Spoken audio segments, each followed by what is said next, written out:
Hi there, ladies and gentlemen, and boys and girls. We have a tremendous wrestling card for you today here on All-Star Championship Wrestling, which, of course, features the world's greatest wrestlers. My little itty-bitty bruiser buddies. United States heavyweight champion, Brazil. The world's heavyweight champion from the AWA, Nick Bockwinkel. The Midwest supporting, bruiser loving, positivity spreading, world's most dangerous podcast. Join former pro wrestler and promoter Dave Dynasty as he supports and promotes Midwest pro wrestling. Keep on growing with the Midwest Express. This is the Dave Dynasty Show.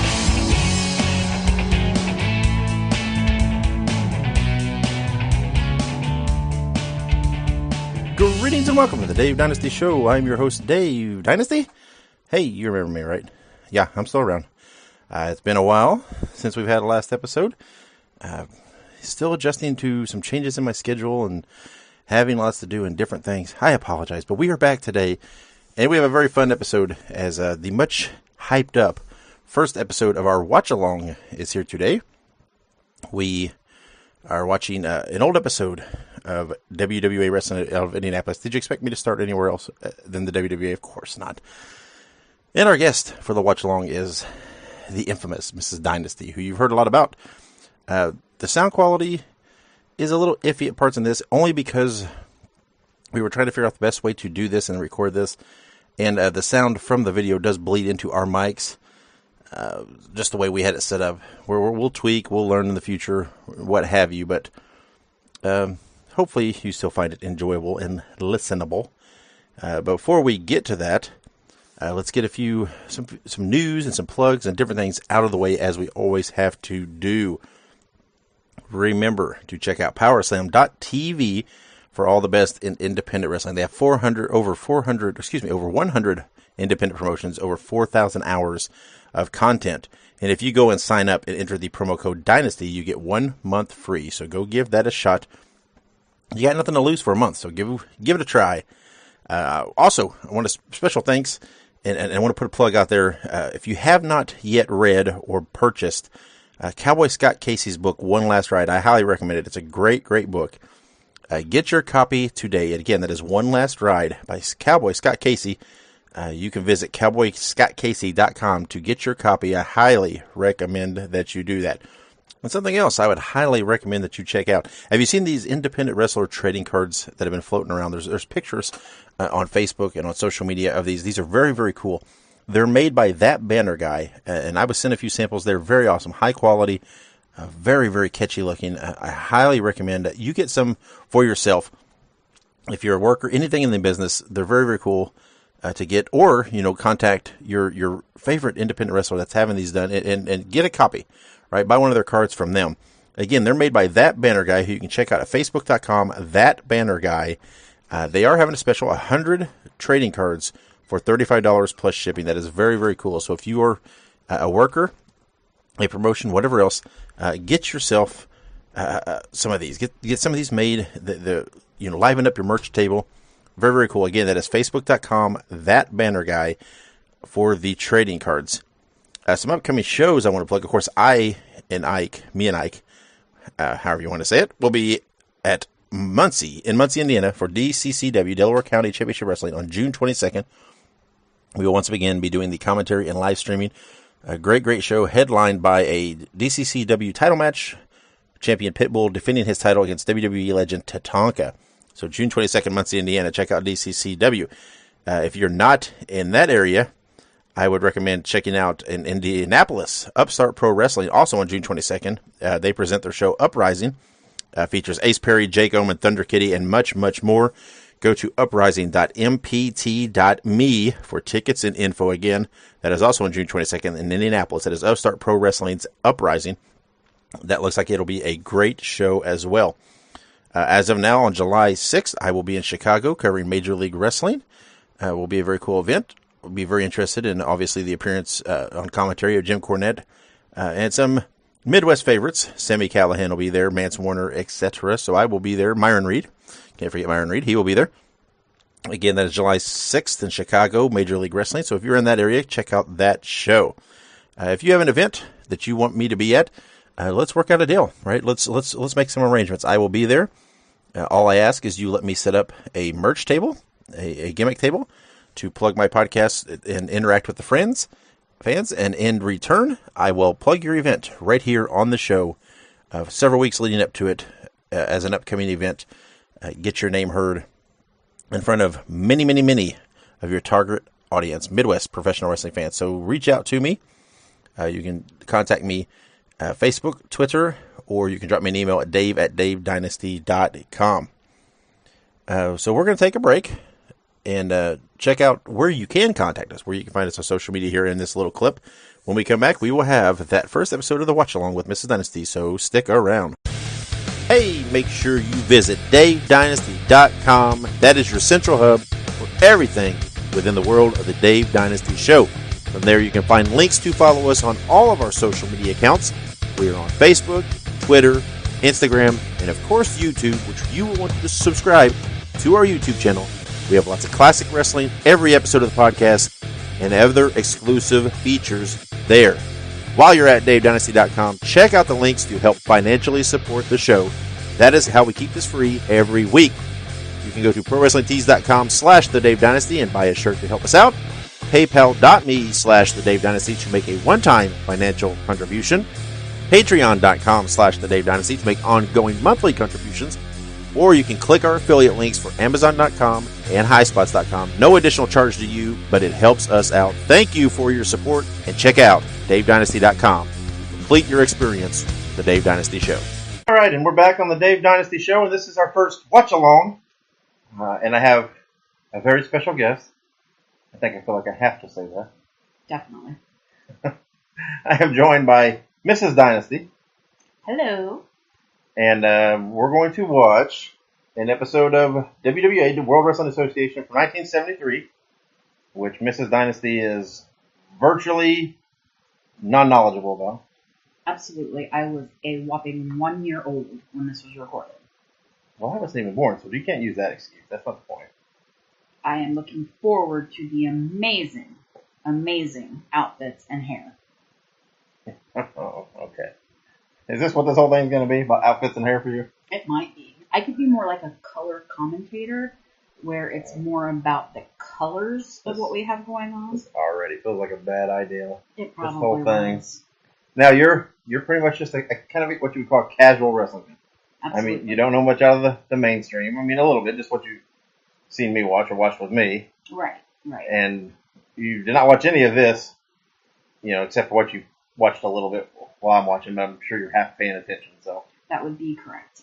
So you're coming into this very new, and we're going to see what you think of it. And do remember you live with me, and that if you hurt my feelings, it's not going to be good for you. Okay, but why would that be any different than any other day of the week? Oh, yes. Just for the record, when we first sat down here and started hooking this up, she started telling me what I needed to do. She came on my show. We weren't even recording this. She already was telling me what to do. I was telling you what I thought would make this more successful. That's not how you phrased it. You literally went into it saying, here's what you got to do. That's not. Anyway. So we're going to start this. If you go, I'll put a link in the show notes directly to the show, but if you go to my YouTube channel, Dave Dynasty, there's a World Wrestling Association folder, and you're looking for the one that says WWA Championship Wrestling, September 15th, 1973. It's about 48 minutes long, a little longer. We have it queued up now, so once everybody's ready, if you need to, you can pause it. I'm going to do a 3, 2, 1 play. When I say play, you hit play, and hopefully it'll be fairly synced up, and you can watch the episode and listen to us babble at the same time. Okay. And now our dogs are making appearances. Hey! Alright, there we go. So if you hear dogs in the background, it's them. They're barking at somebody outside. So, okay, here we go. We're going to start. 3, 2, 1, play. Oh,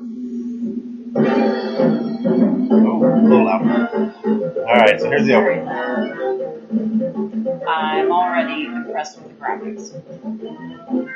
Okay, you can't judge on the quality here, because this is transferred from old VHS, so the quality-wise of the actual is because of that, but... No, I'm talking about the title cards. 1973. Here's good old Sam Menaker. Ladies and gentlemen, welcome again to All-Star Championship Wrestling. Now, Sam Menaker, he was a wrestler for a while. He's very important in Calgary wrestling, very important in Indianapolis. He was married to June Byers, who was a female wrestler. Now, Siri's joining in the podcast. But Sam was very important. He was one of the voices of WWA there for a while, for a long while. I loved his hipster glasses and amazing segment. So there's Nikolai Volkov. Not the Nikolai Volkov that you know, dude. This is before.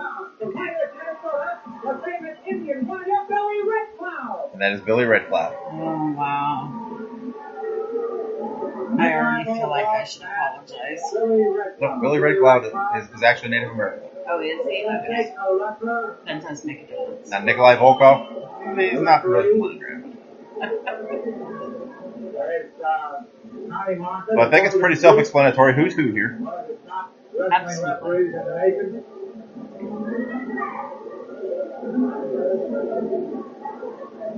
Connie Marker, the referee. What does CCCP stand for on Nikolai's singular? I don't know exactly what it stands for. That is the Russian or USSR. Whatever it translates over to. That's what it is in Russian. Gotcha. So here, I'm giving little facts as we go. So not only will this be information to the listeners, it'll be informational to you. Now I will quiz you later on all this. Oh, wow. So Billy Red Cloud, he was a WWE regular. He wrestled for a long time. His real name was Bill Wright. Again, he was Native American or of Native American descent. He was a WWE champion for a short time in '72, so about a year before this. And for a long while, he was most known. He teamed with another Native American, Chief Bobby Boldig, who was not actually Native American. Again, that hurts me on the inside. It was very common back then. The show, it aired on September 15, 1973, WRTV6 out of Indianapolis. Gosh, it's a little TV channel. Yeah. The WWA aired on WTTV for a while, Right. RTV6 for a while, and then it ended up going back to WTTV4, and then I believe back to RTV6, back and forth a couple times. When it first started in like the mid '60s, it was recorded in the studio at WTTV, which I had some of that on my playlist. It's in black and white, but it's in the studio. And then they started taping at the Expo and the Tyndall Armory and different things. This was actually taped at the Tyndall Armory in Indianapolis, and the matches on this show were taped May 23rd, 1972. So we're talking Before I was born. well, but this is over a year before when it aired. Bruiser really was not known for continuity and this and that. He would just pull whatever was in the archives. Now, these guys were still wrestling for WWA, so it's not like it's that huge a stretch. They were still promoting shows in the Tyndall Armory. So Now, is Nikolai Volkov Russian? nope, he is not. His real name is Steve. Let me hope I get this right. Garbarovich. Something like that. Steve. Can I see that? What? Can I see that? Yeah. I don't know if you can read it. It is Gobrovich. Gobrovich. Could be, There might be some dissent there. I'm not sure. It might be. Steve doesn't scream, I'm Russian, but, Nikolai was most known. He wrestled in the 50s and 70s. Was most known and teaming with his kayfabe brother Boris Volkov. They were a big draw in the Midwest. A lot in Detroit and everything else. Obviously, most of my wrestling watching is more modern day. He's not doing like a Native American dance, is he? Of course it is. But anyway, one of the things that I don't really get is like, we've been watching this for several minutes now, and it's mostly just like working the arms and dragging the face. Do they not really have much more. I mean, you know, they lock up and. But it's wrestling, not acrobatics. So it's supposed to be a little more. It's a little more grounded and realistic. Yes.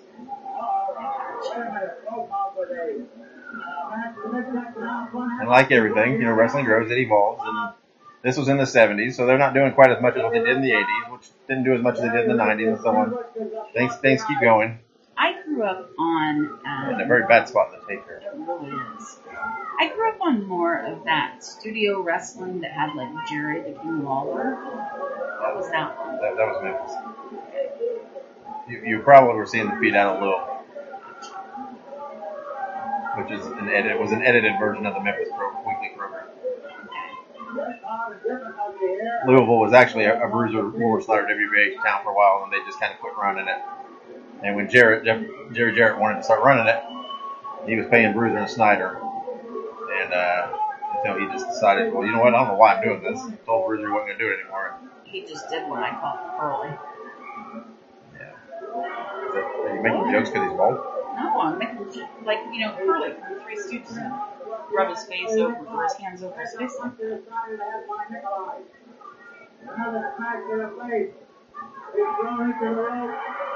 Yeah, this is recorded. See, there's some rope work and some. I've always found the ropes to be a bit distracting to me with that the way they're tied. Nice little roll. More distracts. Oh, and Billy Redcliffe with the win. So like we said, this was recorded in the Tyndall Armory, which one time we went and visited, and I almost got in trouble because I went and walked down by and tried to take a picture, and the security guy did not like that because it's an active armory. They still host boxing there.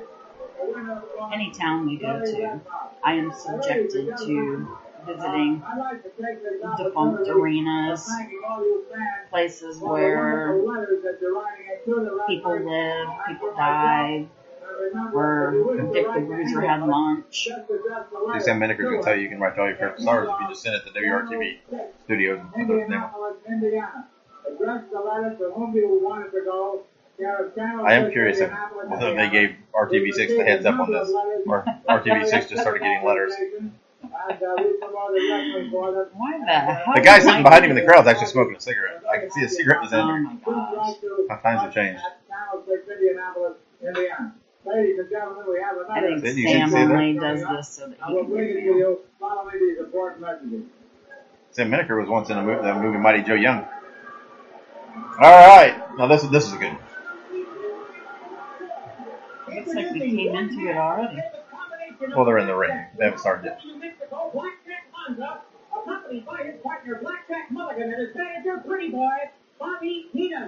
So on the one side, we got Blackjack Lanza. From Milwaukee, Wisconsin, the man who made Milwaukee famous at 265 pounds, the Crusher. The Crusher. So we got Blackjack Lanza against the Crusher. But in Lanza's corner is his partner, Blackjack Mulligan, and his manager, Pretty Boy Bobby Heenan. Not yet the brain. Pretty Boy. That's how it should always be known. Pretty Boy. Now, And in the Crusher's corner, of course, is Dick the Bruiser. is this a singles match or? Yeah, it's Lanza versus Crusher. Okay. But the big feud, ongoing feud for years, and at this time it was really hot, was actually the Blackjacks versus Crusher and Bruiser. So it's just variations and things to do on the feud. Gotcha. So We got much young Bobby like Heenan the in. WWE, they drag storylines out way too long. Well, unlike the WWE, the Blackjacks versus Crusher and Bruiser was making a whole lot of money, and they were dragging it out. But it's not like you had a weekly TV, what was on weekly all the time. That's true. And the internet.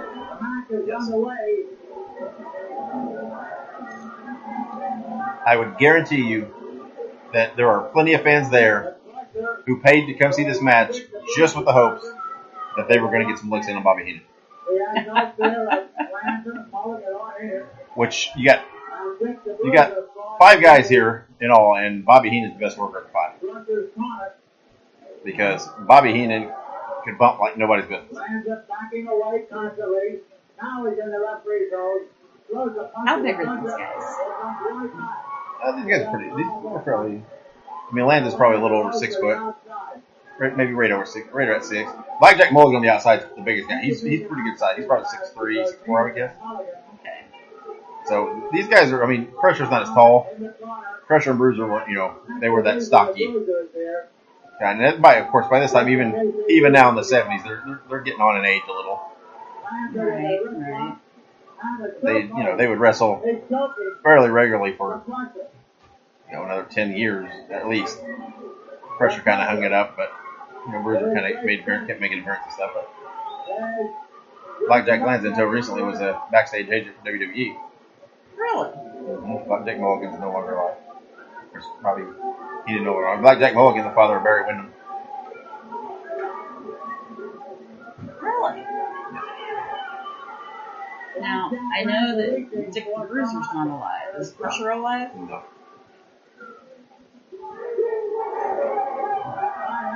You're looking at this time period in this, what was like your retirement age? Oh, these guys, you'd wrestle.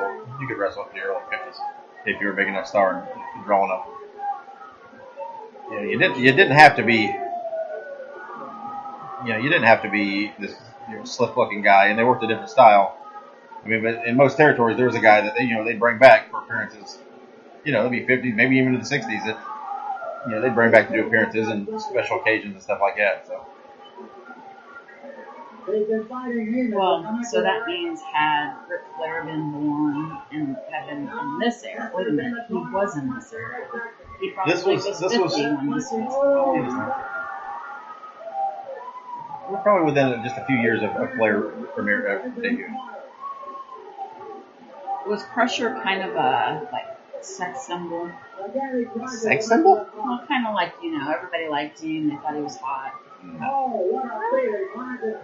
Are you attracted to the Crusher? Of the four, I mean, he's kind of probably the. Well, this could be video quality too, but.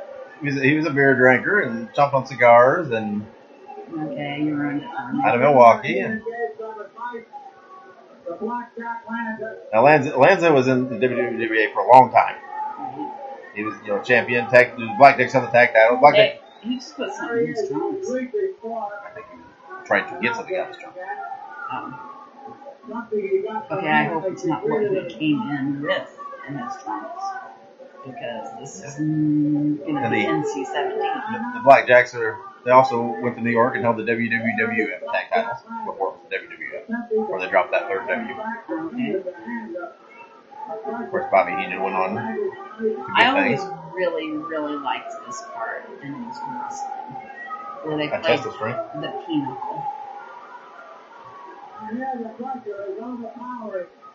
Why would you get into a pinochle battle with someone named Crusher? And Pretty Boy? Okay. Get into a pinochle with someone named Pretty Boy. Lanza also held the AWA tag title with Bobby Duncan, also managed by Bobby Heenan. Blackjack Duncan? No, he wasn't just Bobby Duncan.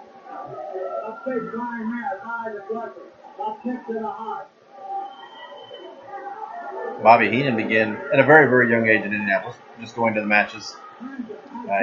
Did he just put scrotum juice on his face? And he did started. Something? I think they're trying to insinuate he has it on there. Well, not now he doesn't.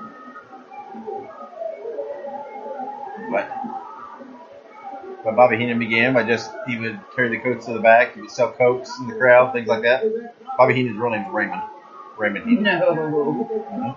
And then just one day, Bruiser called him and said, we're gonna make you a manager if you want to be a manager. And he said, yeah.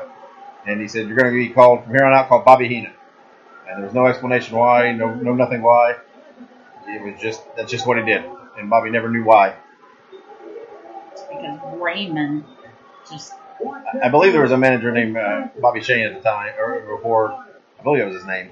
That was a very big, well-known manager. And everybody just seems to think that maybe that name was in his hand because that was Bruiser, and that's just an idea he threw out there. He's trying to get out. Bobby Heenan can pump like it's nobody's business. Okay. I'm guessing that we will see that at some point in this. What? Aren't they supposed to start counting when they're out of the ring?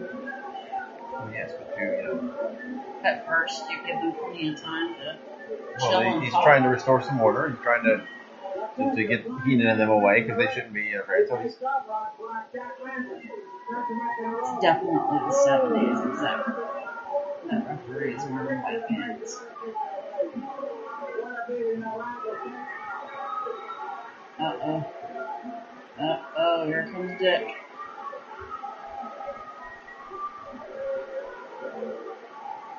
Uh-oh. Now Bobby and the other blackjacks that's more. double teaming. How can this be okay? Well, I don't think it's okay, but the referee sees that. He's watching it. Oh, now he knows.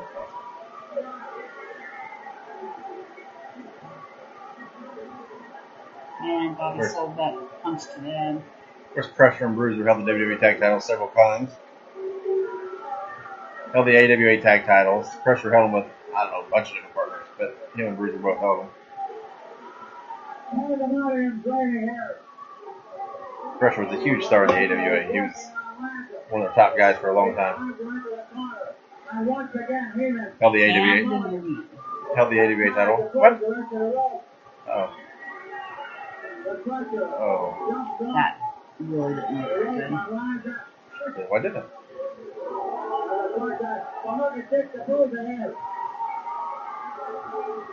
Oh, Bruiser's got Heenan. I feel like the blackjack guy is hitting Heenan more than... Yep. Oh. Uh-oh. Bobby took his bump.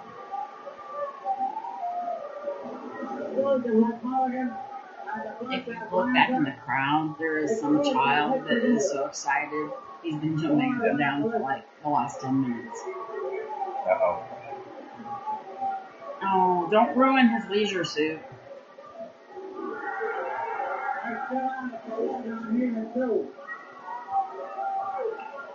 Fine art of VHS.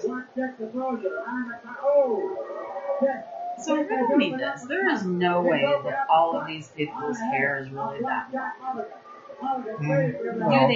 Do they dye it so that it'll have a better contrast from the... Oftentimes, yeah. It's not always about that, but it's just... You want to make everything visual so that the people on the top of the arenas, can see. I think he's taking off Bobby's pants. It really excited some girls in the arena. They got Bobby. What are they doing? They're following him up. And there's...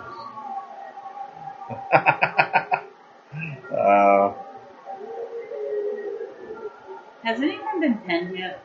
The match is over. They named Crusher winner. I'm not exactly sure how or what. Or I don't know if it's going to be...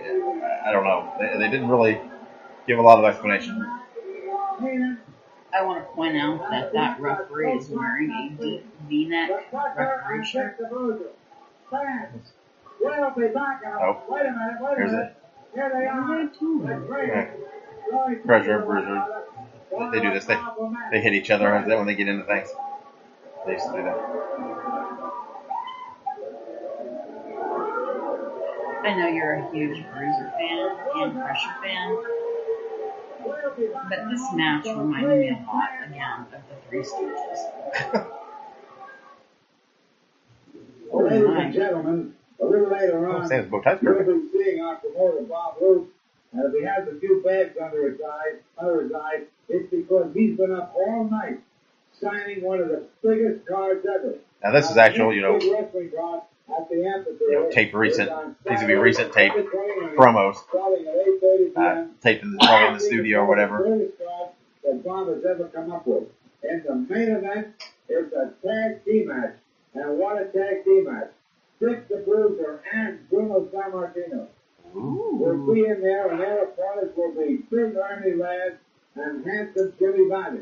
Now that's only one. Actually, I was wrong earlier when I said that Ric Flair was a little ways from his debut. He would have already debuted. Will be Red Bastille. Then another top bout, Wahoo McDaniel wrestles Larry Hemming. Now listen to this. A girls tag team match. Mary Jane Moe and Tanya West And this is the reason I said players already debut. Princess Jasmine and Cora Combs. And Cora Combs, as you know, is the world champion woman wrestler. Dick Sailor Art Thomas is on the card. He'll be in there against Ric Flair and Bill Belinsky, the truck driver, wrestling Dick Rossitani. So Ric Flair on the card, but he's about 6 matches out. At the amphitheater. So it's very young. So this was pre-Nature Boy. We're just working on that card because But you have a card here with Bruiser and Bruno and Ernie Ladd and Jimmy Valiant and Ric Flair and this is So this was 1973. How many years had Ric Flair been? probably not very many. Because that's 45 years of wrestling. Tell him Now, that. ladies and gentlemen, you know Pretty sure the heart surgery he just had has told him that. is the capital of All-Star Championship Wrestling. Remember, Saturday, September 29th at the amphitheater, that super sensational card. Now, we'll be talking Super sensational, not just sensational. that'll be on that card in just a moment. Also, the wrestlers will be on in Hammond. And here we have the great team of Wilbur Snyder and Pepper Gomez. Pepper Gomez, the amigo. Oh, no. Wilbur No. Snyder. Now, both of you are in the main event at the Hammond Civic Center. on Wilbur Saturday, Snyder was September 22nd. It's the co-owner of WWE with Mercer. He was a huge star in the middle. I mean, he was huge. An amazing wrestler. Pepper Gomez was known as the guy with the iron stomach. Had all these feats where cars would drive over his stomach, people would jump onto his stomach, all these different things he did. He was big out west in L.A., Texas, Arizona. He was a big star out in that area. He wrestled a lot here in the Midwest, Chicago. Really important to me since he's wearing a sombrero. Can you tell me he is from South Florida? I don't think he's from south of the border, but I'm pretty sure his parents are. He's of descent. I'm pretty sure he's. I don't know. He is either Mexican or of Mexican descent. I'm not sure if he was actually born.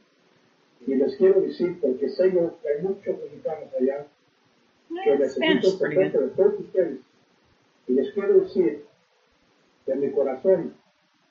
My heart. que hago yo en el ring, no nomás para mí, pero para todos ustedes, porque sé Oh, he's got his hand in. What is that? mexicano. That's the microphone. Oh, is he holding the microphone? Cameraman's not very steady there. Like I will.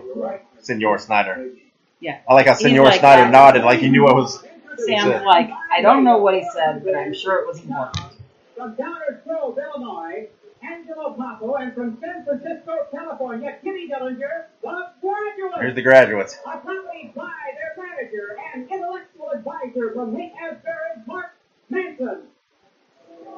The graduates are a very underrated tag team. From Boston, Massachusetts, Mark Manson, all sorts of. He was great. Ricky Daniels. And his opponent, his partner rather, from Cincinnati, Ohio. opponent. His partner, rather. 25 pounds, the great football player from the Denver Broncos, Clem Turner. Okay, so talk to me about the graduates. Was one of them blessing Papa? Yes. That's Angelo Papo. That is Randy Savage and Lanny Papo's dad. The guy who set a sit-up record in 1945. Is he? Which one is he? I can't see right now. I think he's the one in the yellow hat. Oh no, wait, that might be Mark Manson. I think he's the one that just took his hat off in the corner. I believe I can't really make him out. Didn't Lanny Poffo do some kind of graduate type thing at one point? Yeah, he did the Genius. There we go. That's Lanny in the front there with the red on. Well, they're both have red on. But that's Mark Manson back there with the beard and stuff. Obviously the Manson name because of his kind of his resemblance to Charlie. Striking. But he's a very good bumper. He would take big bumps.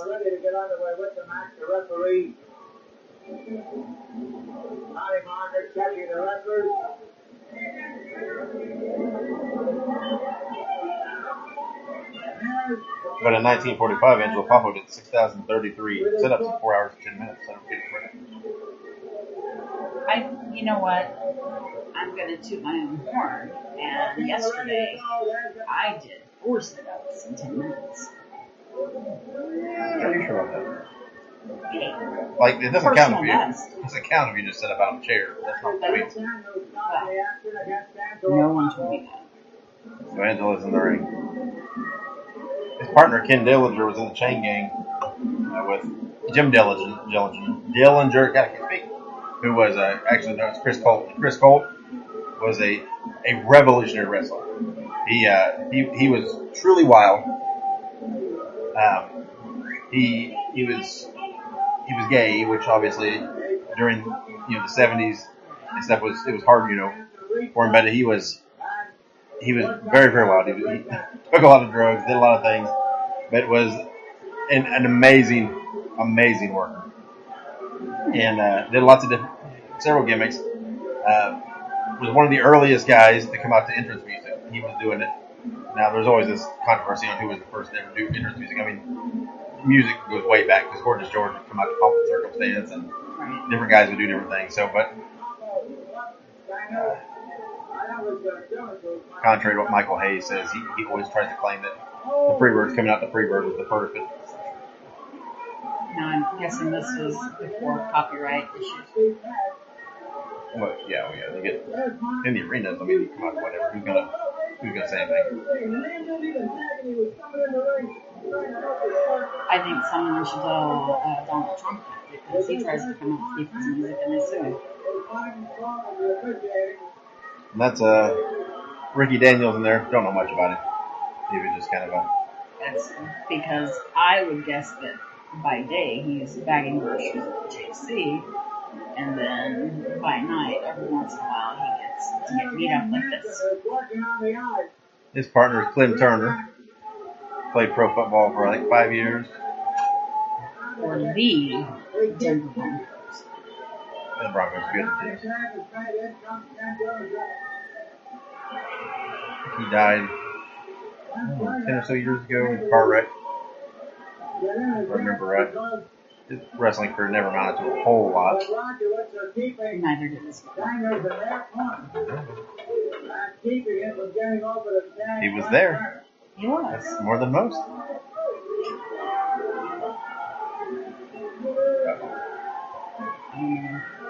Where the cheating's going to happen.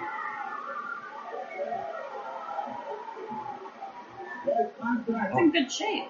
People are a little excited about Clem Turner, though. It's because the other guys are clearly the bad guys. You can tell Clem doesn't know exactly what to do with there, though. He just kind of stands a lot. Not a very good side handle. I'm not sure what that. I'm going to. Clem's really grinding it in there. Apparently, the legs are supposed to emphasize that he's really winching it down. I guess. Very awkward look. I think he's gonna probably wind up on his head here if he doesn't want. Yep. And so he's gonna lift that leg and he's going over backwards.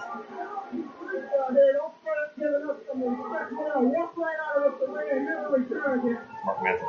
I don't know if that guy right there is gonna walk out. Ooh, nice shoulder.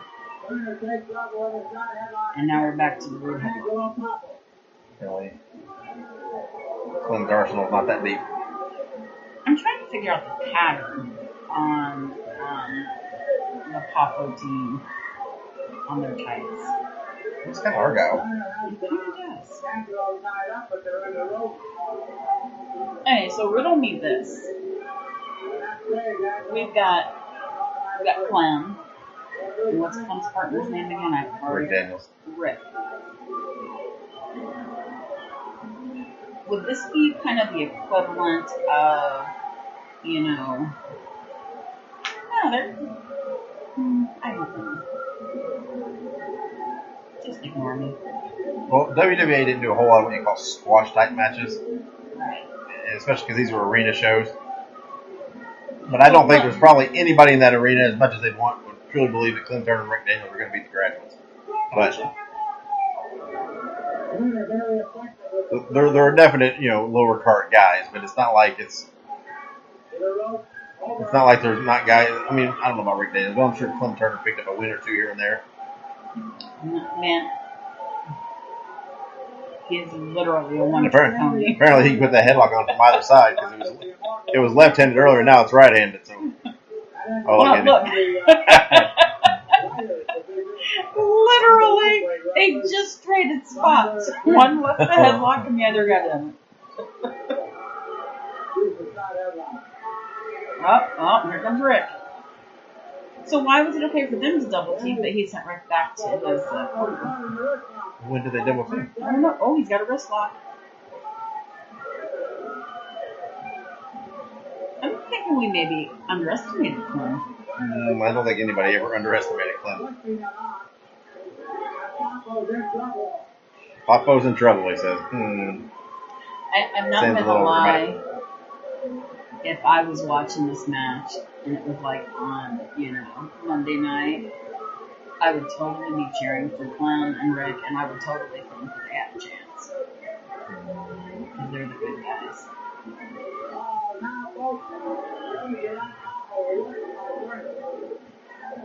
He's trying to get some over here. This referee's got black pants on. Yeah, oh my gosh, what? There should be a class for referees. If two guys are double teaming and one stops and starts pointing to the other side of the arena, and you look, you're an idiot. Clem is taking a great deal of punishment.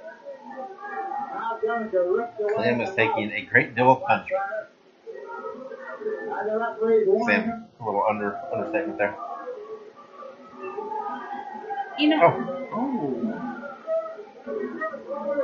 That has to. Why are there no women referees? I mean, then and now. There are women referees now. I have never seen a woman referee on a WWE show. They have one in NXT. I would venture, it's primarily because, to be completely straight, back then they did not think it was believable that a woman would be able to control order Clem's back for men in a match. You know why I like Clem? I think it's the stash. The stash? I'm telling you, he shouldn't have been Clem. He should have been the stash. He just karate chopped him. Oh no. Don't let Rick back in. Rick wasn't doing very good, Clem. Looks like the stash made a mistake. Referee's got a little stash going on too. Not sure what his are though. Kind of looks like a fake one, but I'm wondering if they glued that on him back. Referee one match and they come back out. Listen to that crowd. Listen. So your good guys are choking out with the tag rope, just so you know. Let's face it. I'm telling you, the referee that doesn't look like a real mustache. I think he refereed a match, went back, put a fake mustache on, came back out, and tried to pretend to be a different referee. It was because he realized the awful fashion choice his white pants were. I think he's trying to get double pay out of Bruiser. So you mentioned the tag rope. Whoever invented that had to know that was just going to be used to strangle people. Sure. As a former wrestler, a lot of the times, like right there, he threw him out of the rope and it didn't go smoothly. Got caught. That's on Daniel. Daniel's fault. That has to hurt. These ropes, while have give. Everything hurts. There's nothing that truly, hardly does not hurt at all. No, but when they have you with your arms in a T and they wrap the ropes around. That's easy. You mean when your arms are tied up on the rope? Yeah. Yeah, it's not real comfortable. There's some pulling, some rubbing. Come on, Clem. Oh, what Clem? Clem's just chopping people. I am telling you. The crowd loves this. Ooh, nice head toss. This is a weird dynamic we have going on. In one pair, the graduates are in control, and in the other pair, Clem was in control. Uh-oh. He just hit him with the book. Oh, neck breaker. Oh, I think that's it for Ricky Daniels. 3.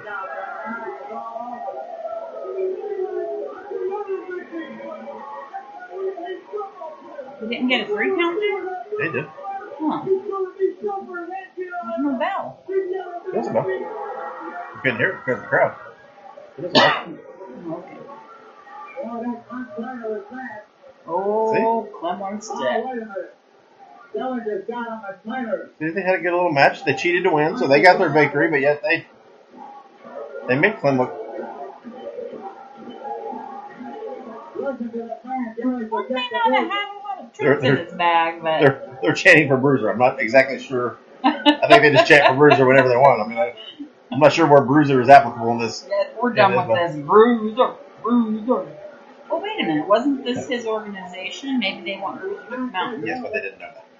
Oh, they didn't. Well, they're not supposed to do that. It's not like it was a real super secret, but everything in his name was actually under his wife's name. So. How Manson got that cap skin on the hair. That was a wild match. Wild match. Thanks, Sam. Unfortunately, the partner was hitting the road at the edge of that foot. Oh, Clem's going to talk. I'll tell you something. I've been watching these guys the last couple months. I don't see how anybody can let guys like this wrestle. I played professional football for 5 years. I've never seen things like that happen on the field. Look at names worse. I'd like to have a match with these guys anytime they want. Thank you very much. Thank you. Fun, get out of here. Sam's got time to keep here now. He's got to keep things rolling. Ooh, who's the dude in the suit next to Sam? I'm not sure who that guy. I don't know. How about this John? Oh, it's Bob Loose. So Bob Loose was kind of a figurehead promoter. He really had no control. He was very involved in Chicago. Did lots of things. And if you've never already, you need to look up Bob Loose, some of the commercials he did. There's some great ones with Bobo Brazil. There's one for Al's number one sandwiches or famous sandwiches or whatever. Al's Italian beef with Moose Cholock. There's some great commercials out there. But Bob Loose is mostly known for he ended up owning a lot of the Chicago tapes and repackaged them and put them out there with some very, very crazy commentary over that he did. It's pretty wild. I kind of feel bad for Thomas and Blair and Walensky and whoever he was. Because if you come after a girls' match in the 70s, you're not rating very high. Art Thomas was a big star in the Midwest. Bull Walensky actually began out east as a bruiser copycat. Really? Yeah. Jack Pepperish type thing. Hold on a second. We were looking at a different card. Yeah, this is another way. This is a different night. So fans, remember, be there, and also Case against Guerrero. But the big one, of course, at the amphitheater, September 29th, is going to be Bruiser and Bruno. See, that was 22nd, which would have been the next Saturday after this show aired. Because this show aired on Saturday the 15th. So at Hammond, they were there on the 22nd in Hammond, Indiana for that show, and then at the Chicago Amphitheater on the 29th for that show. So that's the next two big shows, the big shows. I'm looking at this scroll. And I think they are literally scrolling that like by hand. I'm sure they are, yeah. Get it 73. Ladies and gentlemen, I think this is our final match on the show here. from Stuttgart, Germany, making his first appearance after a successful worldwide tour, Baron von Raschke.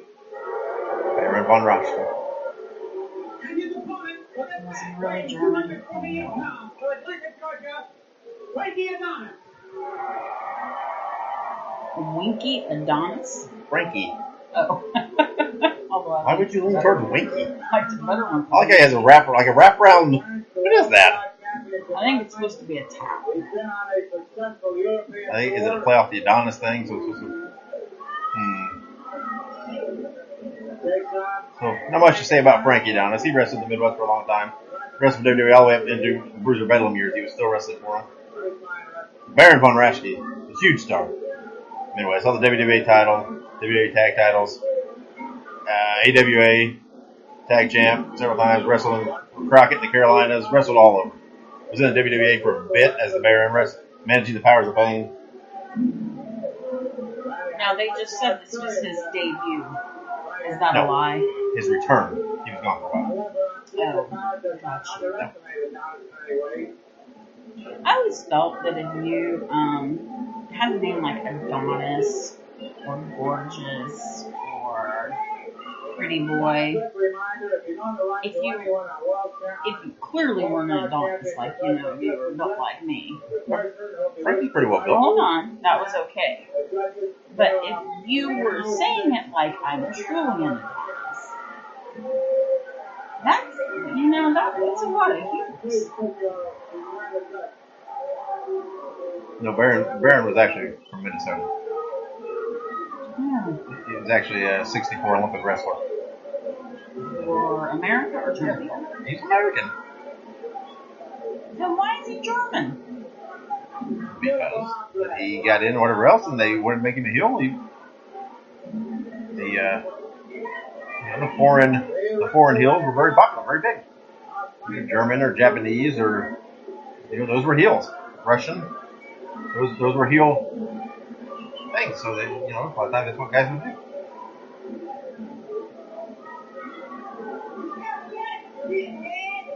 Oh, somebody's calling him a skinhead. That was very, very prominent. Mama's voice. Carrie.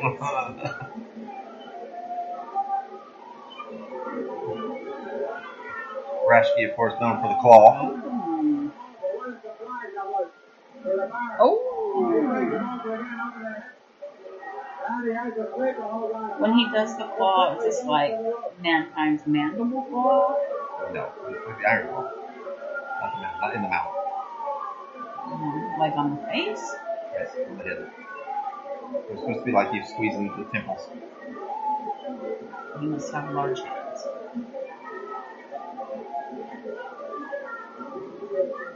Sometimes, I don't know, Baron also did it. Some guys would apply it to like the abdomen.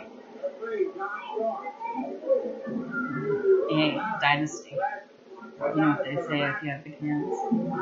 Big gloves. My joke.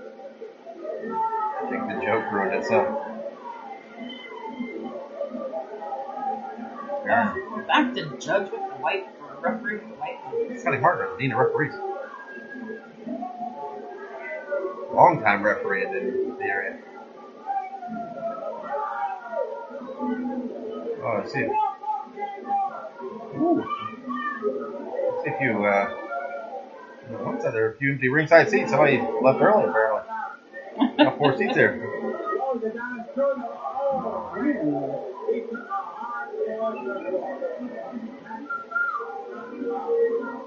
Is that the bell literally attached to the side of the ring there? Hanging from the ring?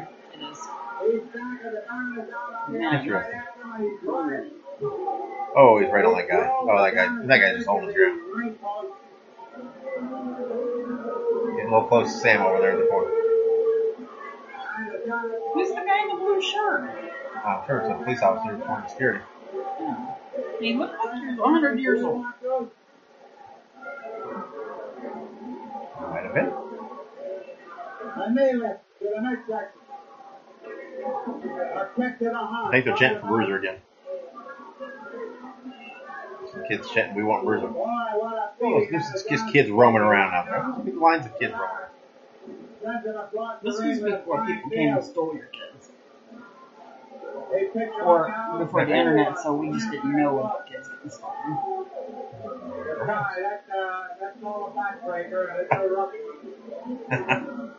Thanks, Sam. It's got to be hard on 2 guys in the ring if they're wrestling and giving it their all and people are cheering for somebody else to come out.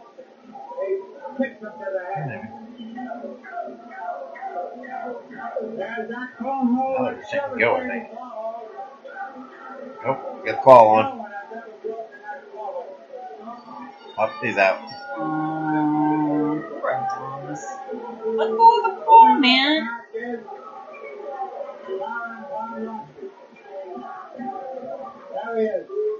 There he is.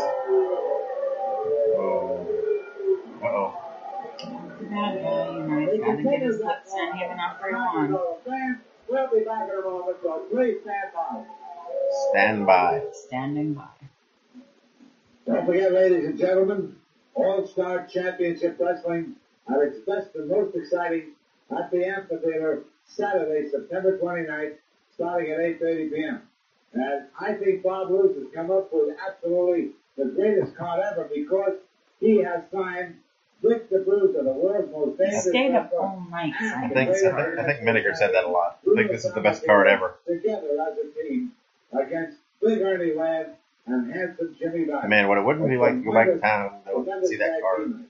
Also, Yeah, you'll see it would be Ray pretty cool. Stevens in there. Is against Wahoo Bret the Bastien. Indian chief Wahoo that we saw McDonald earlier? taking on No. Larry Hennig. It's Wahoo McDaniel. He's another Sensational Native girls tag team match. Is he Native Mary American? Jane Mullins. Wahoo? Yeah. Wrestling Princess Jackson not like and the world's from champion Minnesota. wrestler.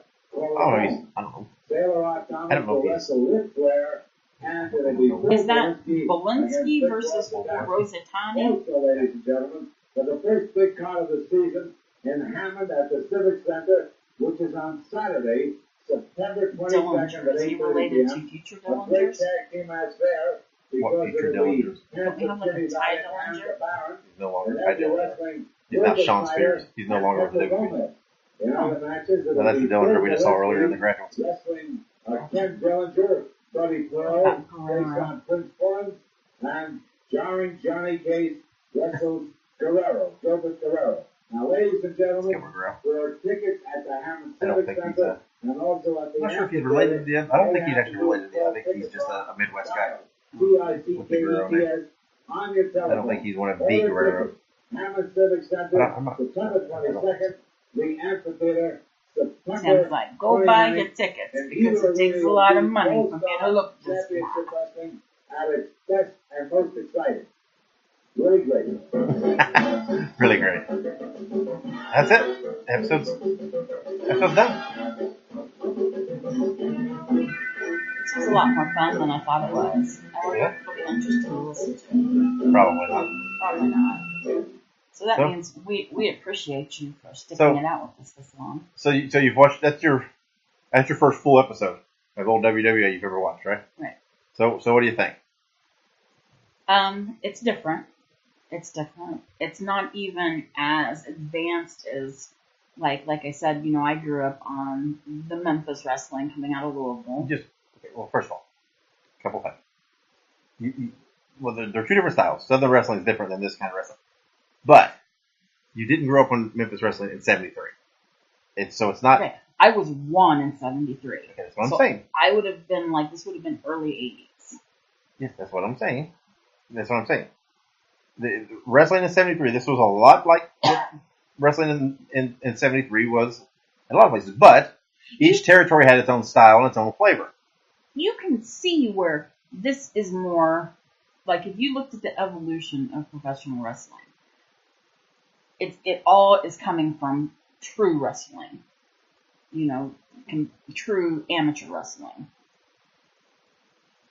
This incarnation of it is closer to amateur wrestling than what we see on Monday and Tuesday nights.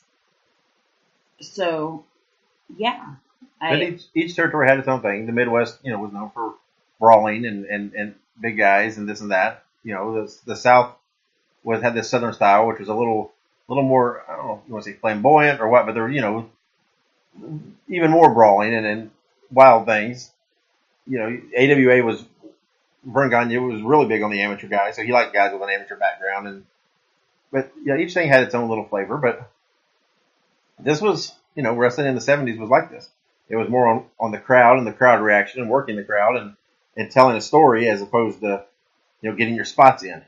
And right. So. Right. And you saw, there were basically 10 basic moves that everyone did. There wasn't a lot of variation. And you didn't have, you had a little bit of character flair with some people, the Blackjacks came out and with their stuff and the Graduates and their gowns. But the good guys, they were just straight up wearing their trunks or their singlets. Yeah, that's the way it was. Okay, well, that's it then. So, thanks for watching. I've been trying to get you to watch this for years and years and years, and the only time I would is if I put a microphone in front of you. Oh, so that's not even right. So it might be true. It is right. True. We're going to take a break, and when I come back, I'll close out the show, so stick around. If you are looking for the best books, DVDs, and posters on classic wrestling nostalgia, then you want to visit crowbarpress.com. There are literally dozens of titles there, including biographies of the likes of Bruiser Brody, Ole Anderson, Ivan Koloff, and of course, Dick the Bruiser, as we've spoke about here on the Dave Dynasty Show. You want to visit crowbarpress.com for all of your classic wrestling nostalgia needs. Again, that is crowbarpress.com. All right, we're back. Thank you for listening. Thank you for joining us this week, especially after the little gap we had between episodes. We do apologize for that. Hopefully, we can get back on schedule. Hopefully, we can get back to our weekly normal schedule. Things can settle down. I can become a little more active on social media. Here's hoping, right? Fingers crossed and all that good jazz. But thank you for listening to us. Thank you for supporting us.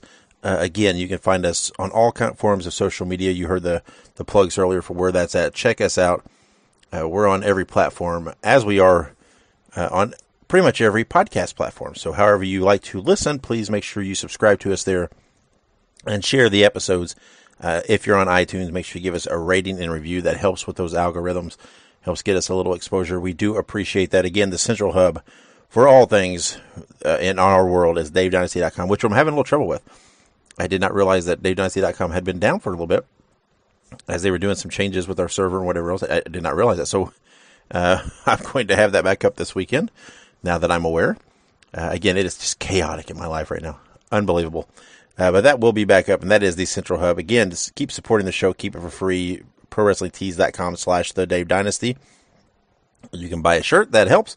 Or you can make a one-time financial contribution at PayPal.me/TheDaveDynasty, or ongoing financial contributions at Patreon.com/TheDaveDynasty. Thank you for all that help. Thank you for keeping this rolling, keeping this free. We do appreciate that. Again, we plan to be back next week.